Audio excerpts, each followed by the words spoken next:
The recreation chamber aboard the warship Stellar Claw hummed with the sound of young alien soldiers sharing stories during their rest cycle. Their iridescent scales glinted under the soft blue lighting as they lounged on comfort pads, enjoying their brief respite from duties. "And then," said First Scout Smith, his antenna twitching with amusement, "I heard these humans actually believe they can fight with missing limbs. Can you imagine something so absurd?" Laughter rippled through the group. Their bodies, perfectly evolved for combat, with reinforced exoskeletons and redundant organ systems, made such claims seem ridiculous. Officer Reed clicked his mandibles in derision. "That's nothing. Yesterday I was reading their historical archives. They have tales of warriors fighting for days without rest, as if any biological entity could maintain combat effectiveness without proper regeneration cycles." In the corner of the chamber, Commander Gray sat quietly, his weathered exoskeleton bearing the marks of countless battles. Deep grooves and poorly healed fractures told stories of their own, but he remained silent as the young soldiers continued their mockery. "My favorite," chirped Medical Officer Stone, "is their claim about something called adrenaline letting them lift vehicles to save their young. Pure fantasy. The mechanical force required would shatter their primitive calcium-based skeletal structure." The younger aliens shared another round of clicking laughter, their bodies vibrating with mirth. They were the pride of the Galactic Defense Force, each genetically enhanced and cybernetically optimized for warfare. The idea that soft-bodied humans could match their capabilities seemed like a joke. "Did you know," added Engineer Rock, waving his upper limbs excitedly, "they don't even have backup organs. Just one heart, 2 lungs, and if they lose them, that's it. How did they even make it to space?" Commander Gray shifted slightly, his scared hand unconsciously moving to touch the synthetic replacement for his lower right limb. The movement caught Medical Officer Stone's attention. "Commander?" Stone asked, his voice carrying a note of respect. "You've been awfully quiet. Surely you find these human myths as amusing as we do." The chamber grew still. Gray was a legend among their forces, having served in over 50 campaigns. His presence alone commanded attention, and now all eyes turned to him. Gray's outer membranes flickered, a sign of deep thought among their species. "Myths," he said finally, his voice carrying the gravelly tone of age, "often contain kernels of truth." The young soldiers exchanged glances. Engineer Rock's antenna drooped slightly, a sign of confusion. "But Commander, surely you don't believe." "What I believe," Gray interrupted, "is based on experience, not archives or second-hand tales." He straightened up, his full height impressive even among their tall species. "You mock what you don't understand, and that is dangerous for warriors."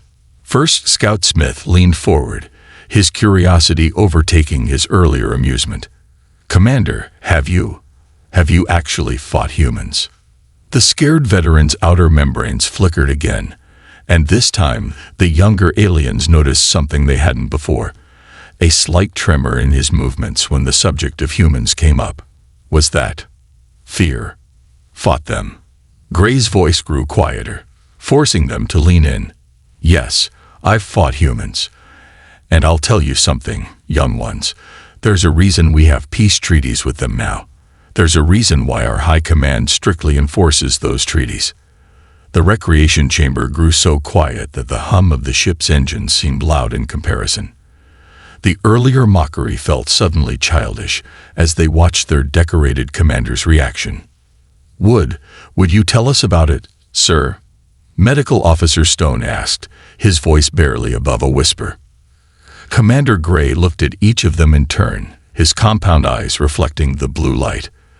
The young soldiers felt the weight of his gaze, heavy with experiences they couldn't imagine. "Perhaps it's time you learned the truth about humans," he said finally. "But I warn you, after this, you won't find their capabilities funny anymore." The young aliens gathered closer, their earlier laughter forgotten. As Commander Gray prepared to share his story, none of them realized that their understanding of warfare and their place in the galaxy was about to change forever. Commander Gray's outer membranes flickered as he began his tale, his voice carrying the weight of memories he'd rather forget. It was 30 cycles ago, during the expansion wars. My unit was considered elite, the best of the best.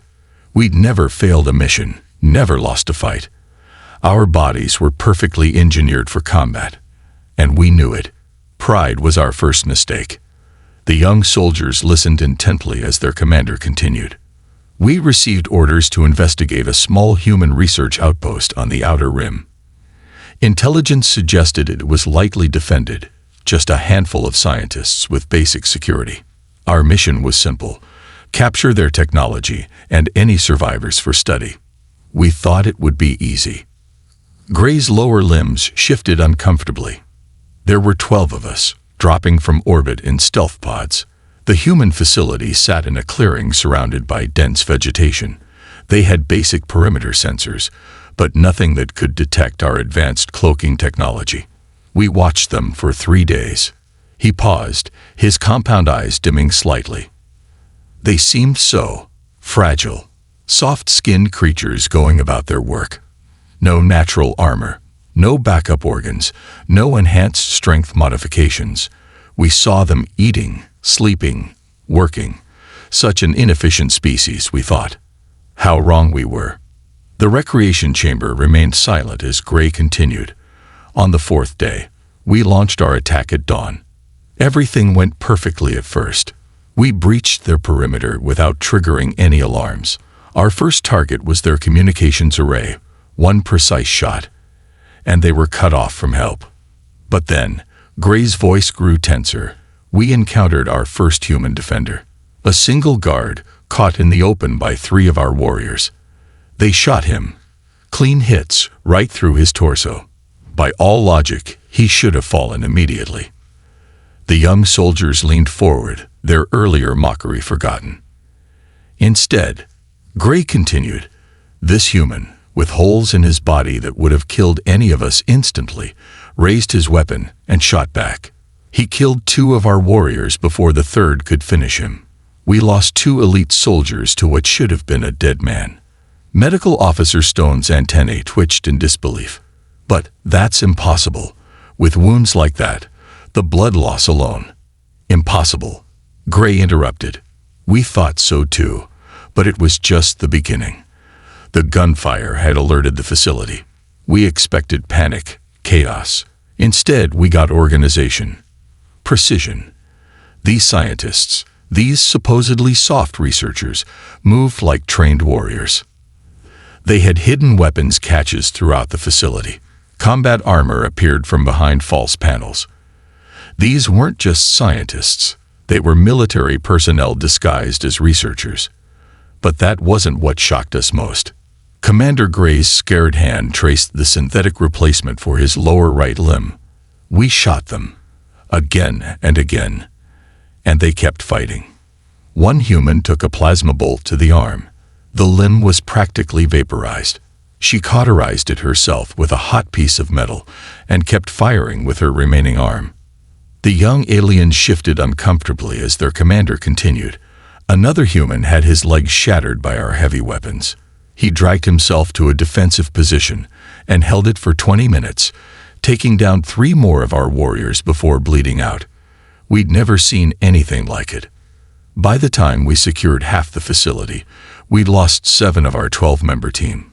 7 elite warriors against what we thought were simple scientists. And then, Gray's voice trailed off. Then what, Commander? First Scout Smith whispered. Then we met their security chief, a human male who would teach me the true meaning of terror. But that's the next part of the story. Gray fell silent, his gaze distant. The young soldiers looked at each other, their earlier confidence shaken. The human myths they'd laughed at earlier didn't seem so funny anymore. Would you like to hear what happened next? Gray asked quietly. About how one human warrior changed everything I thought I knew about combat. The recreation chamber filled with eager nods, even as a subtle tremor ran through their bodies. They were about to learn why their commander, one of the most decorated veterans in their forces, still carried the scars, both physical and mental, of his encounter with humanity. Gray's voice grew softer as he continued his story, making the young soldiers lean in closer. After the initial chaos at the facility, their security chief escaped into the surrounding forest. We could have retreated. We'd already lost more than half our unit, but pride and anger clouded our judgment. We decided to hunt him down.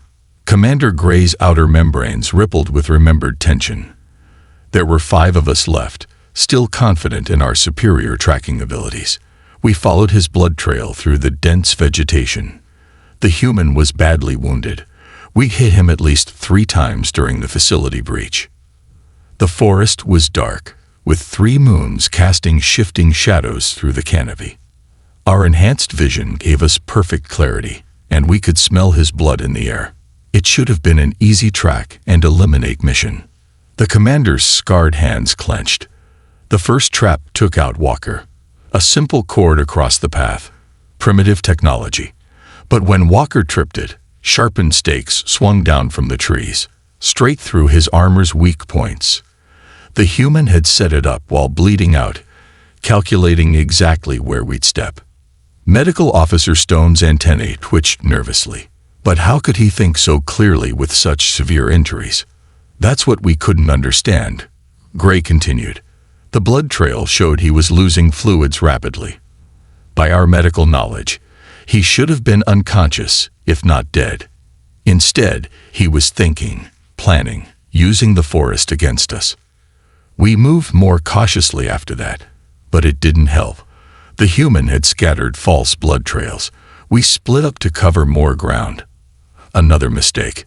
Officer Jones found a trail and radioed he was closing in. Those were his last words.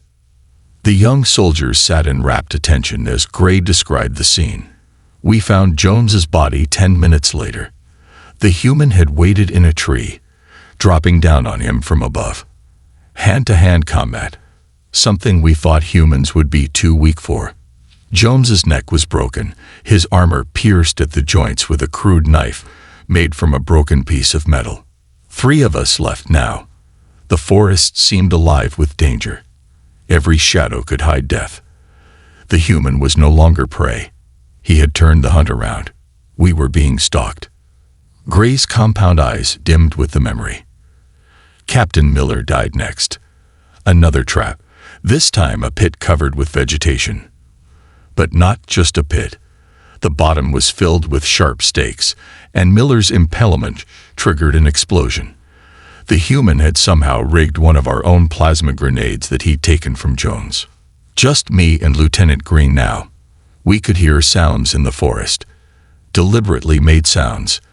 The human was toying with us, drawing us deeper into his killing ground.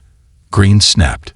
He started firing randomly into the trees, screaming about demons and monsters.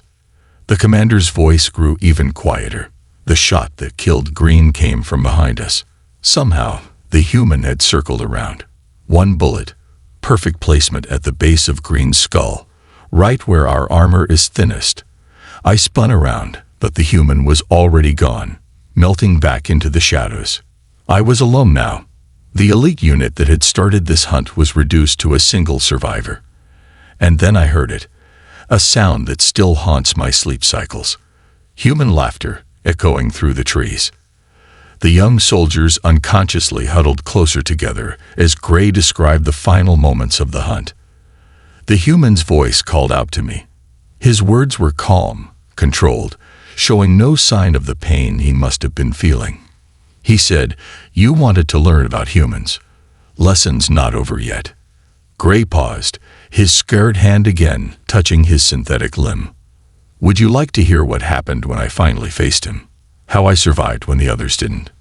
The recreation chamber was silent except for the soft hum of the ship's engines.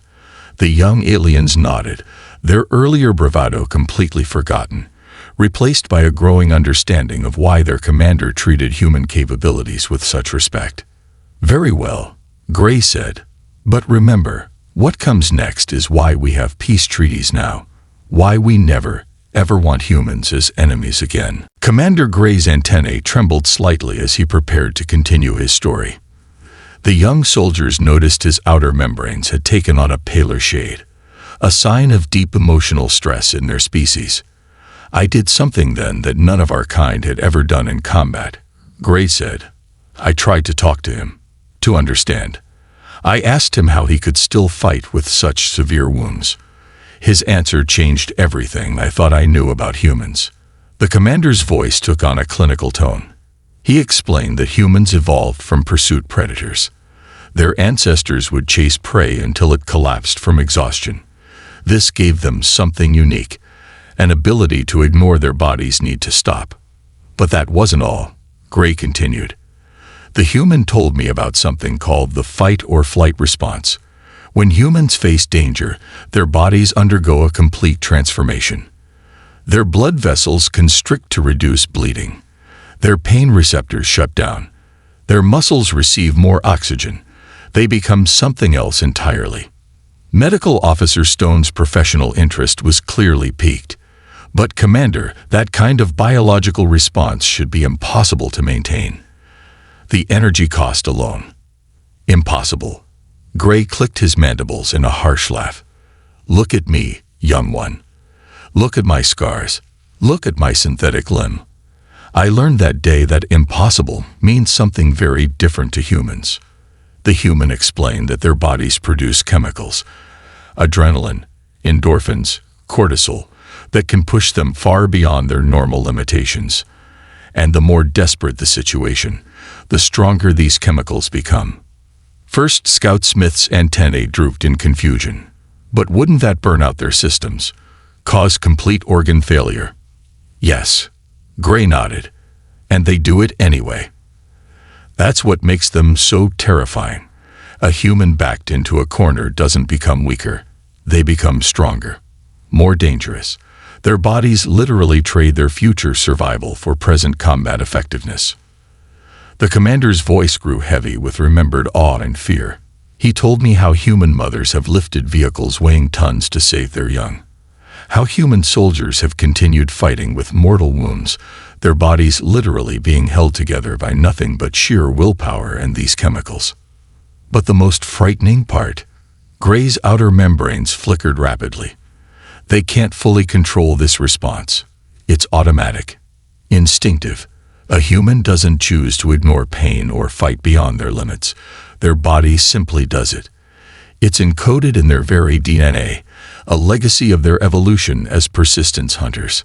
The young soldiers sat in stunned silence as their commander continued. That's why our initial attack went so wrong. We thought we were facing soft scientists. Instead, we faced creatures whose bodies automatically transform into combat machines when threatened. Every injury, every setback, just triggered more of these chemical changes, making them more dangerous. The human laughed when he told me this. He said, "Your kind evolved to be perfect soldiers. We evolved to never stop fighting, no matter what. Which do you think is more dangerous?" Engineer Rock's voice was barely a whisper. "Is that why High Command enforces the peace treaties so strictly?" "Yes," Gray nodded solemnly. "Because we discovered that humans don't just fight until they win. They fight until they physically cannot fight anymore. And that point is far, far beyond what any rational species would consider possible." The commander's compound eyes swept across his audience. Would you like to hear what happened next? How this conversation ended in a confrontation that cost me my limb and nearly my life. The young soldiers nodded, their earlier mockery of human capabilities now completely forgotten. They understood now why their commander had remained silent during their jokes. He hadn't been amused. He had been remembering terrors they couldn't imagine. "Very well," Gray said, his voice growing tight with tension. "But remember, what I'm about to tell you is why every combat manual now lists humans as extreme threat entities, to be engaged only as an absolute last resort." Commander Gray's voice grew hoarse as he continued his tale. The recreation chamber's blue lighting seemed to dim, matching the gravity of his words. "After our conversation in the forest, I thought I understood humans better. I was wrong. Understanding their biology didn't prepare me for what came next." The commander's scarred hands trembled slightly. The human emerged from the shadows. "Even now, I remember every detail. His uniform was soaked with blood. 3 plasma burns marked his body. His left arm hung useless at his side. By any rational standard, he should have been dead. But his eyes, Gray's outer membranes shuddered. They weren't the eyes of a dying creature. They burned with something I'd never seen before. Not rage, not fear, but pure, unrelenting determination. He moved like his wounds didn't exist.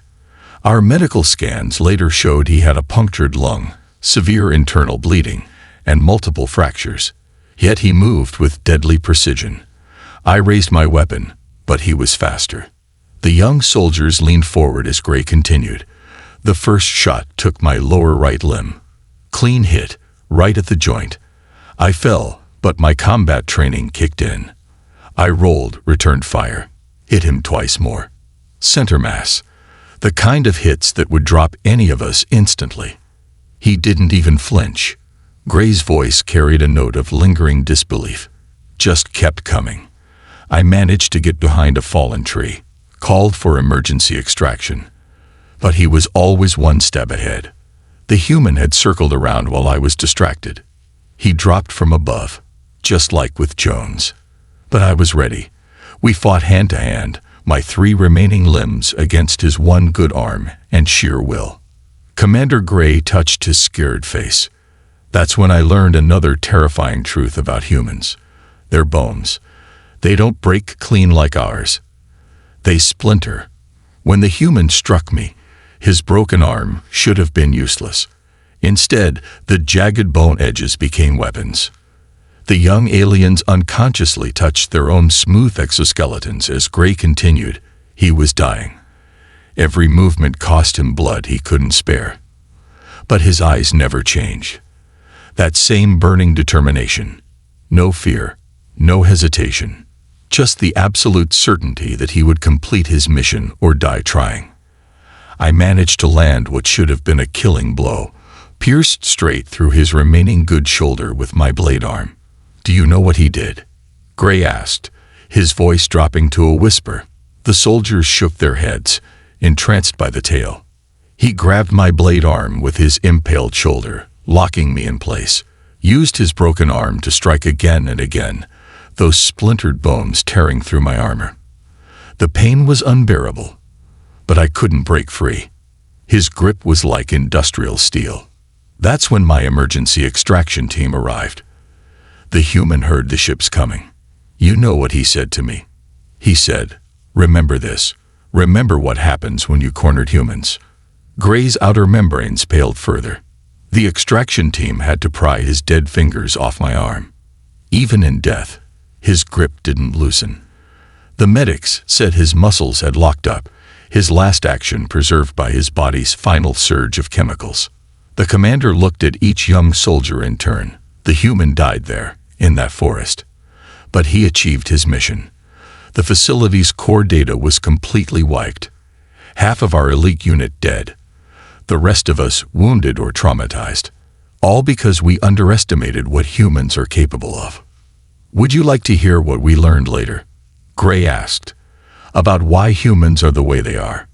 About the evolutionary pressures that created such terrifying capabilities.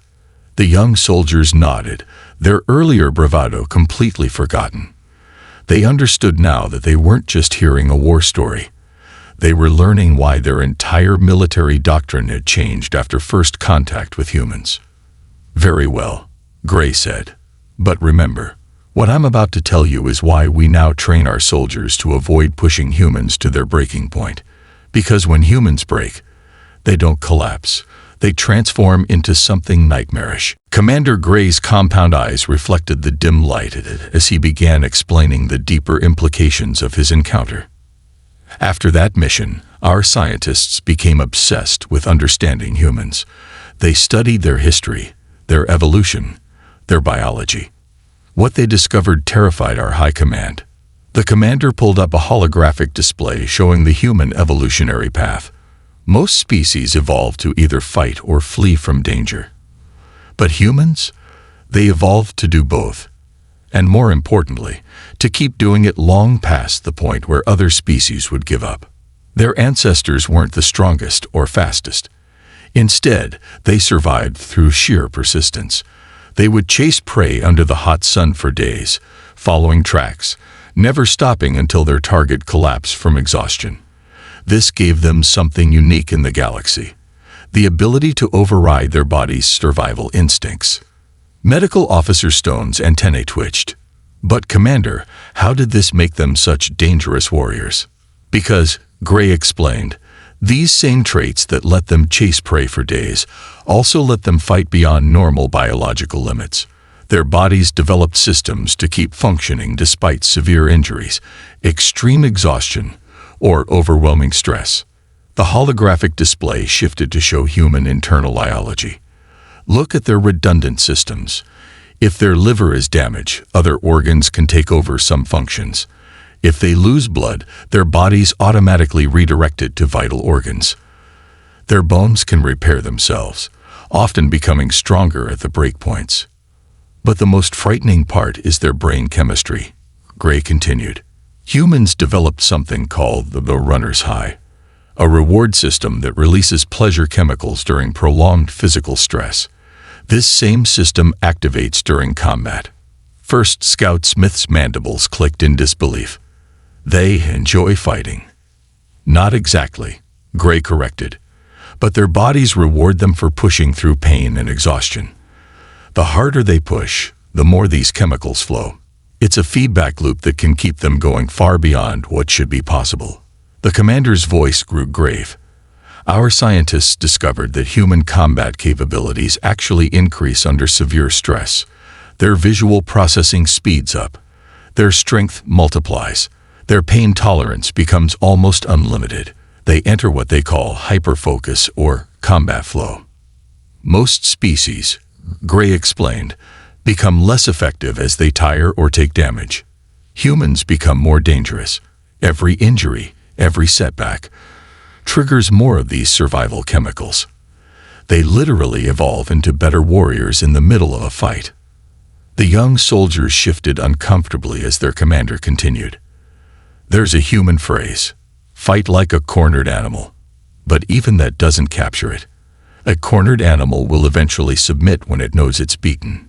Humans, they've evolved past that instinct. They'll fight until their bodies physically shut down. This is why our combat doctrine changed. Gray said, deactivating the holographic display. We discovered that traditional military tactics don't work against humans. The more you hurt them, the harder they fight. The more you corner them, the more dangerous they become. Engineer Rock's voice quavered. Is this why we have the non-engagement protocols? Exactly, Gray nodded. Our high command realized that any conflict with humans would become a war of attrition, and while we might win individual battles through superior technology or numbers, humans would never stop. They would keep fighting, keep adapting, keep coming back until either they won or were completely exterminated. The commander's outer membranes flickered with remembered pain. The human who merely killed me. Our medical analysis showed that he had enough combat chemicals in his system to kill most species by themselves. His body was literally burning itself up to keep fighting. And this wasn't unusual for them. It was a natural response encoded in their DNA. Gray looked at his young soldiers with grave intensity. Would you like to hear why we now maintain peace with humans at almost any cost? Why our entire military strategy shifted after we understood what we were dealing with? The recreation chamber was silent as the young aliens nodded, their earlier mockery of human capabilities now replaced with a growing sense of dread. Very well, Gray said.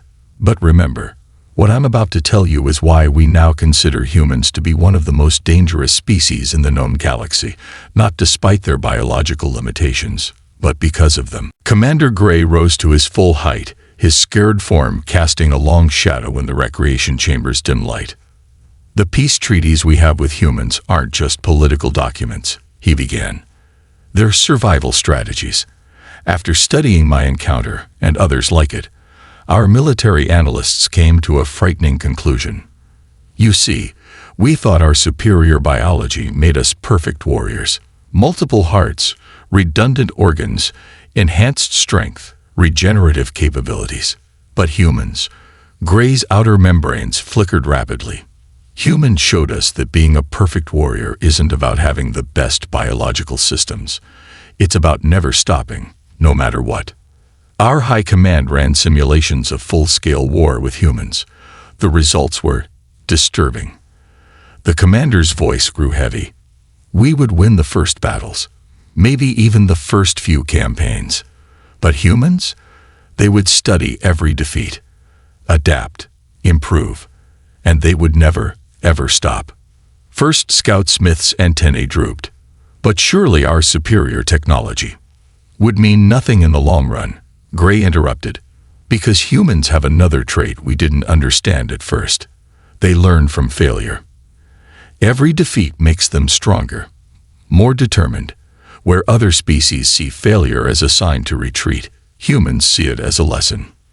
The analysts found that humans have something they call spite. Gray continued. It's an emotional response that makes them fight harder when they're losing.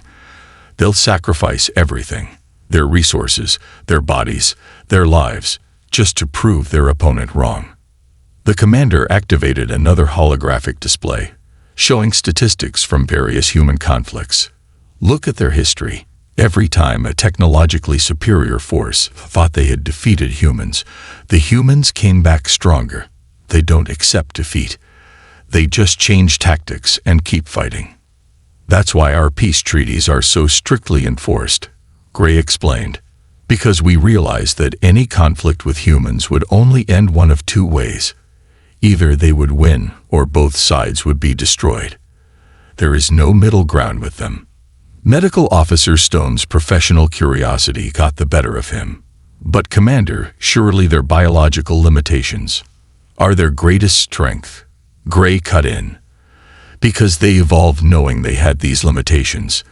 It made them innovative, ruthless when necessary. And most importantly, it made them value cooperation over individual prowess. The commander's voice took on a tone of grim admiration. Humans don't fight as individuals. They fight as groups, compensating for each other's weaknesses. When one falls, another steps up. They call it leaving no one behind. It makes them exponentially more dangerous than their individual capabilities would suggest. The final analysis was clear, Gray continued. Any species that pushes humans too far will face an enemy that doesn't recognize surrender, doesn't accept defeat, and will sacrifice everything to win. An enemy that gets stronger with every setback and more determined with every loss. The young soldiers sat in stunned silence as their commander delivered his final warning. So remember this, all of you. When you're out there on patrol, when you're dealing with human ships or colonies, remember what I've told you. Treat them with respect. Follow the protocols. Because if we ever break the peace treaties, if we ever push them into another war. Gray's compound eyes dimmed. We won't be fighting the soft-bodied creatures you mocked earlier. We'll be fighting an enemy that evolution has specifically designed to never give up, never stop, and never accept defeat. An enemy that becomes more dangerous the harder you fight them. The commander looked at each young soldier in turn. Do you understand now? Do you see why your jokes about human capabilities weren't funny to those of us who have faced them in combat? The young aliens nodded solemnly, their earlier bravado completely forgotten. They understood now that they had been mocking something they didn't comprehend, and that their ignorance could have been fatal in the wrong circumstances. Good, Gray said quietly. Because the most important lesson I learned that day in the forest wasn't about human biology or combat capabilities. It was this. In all the galaxy, there is nothing more dangerous than a species that refuses to know when it's beaten. The recreation chamber fell silent as the young soldiers absorbed this final, chilling truth about their former enemies and current uneasy allies, the humans who had taught their entire species the true meaning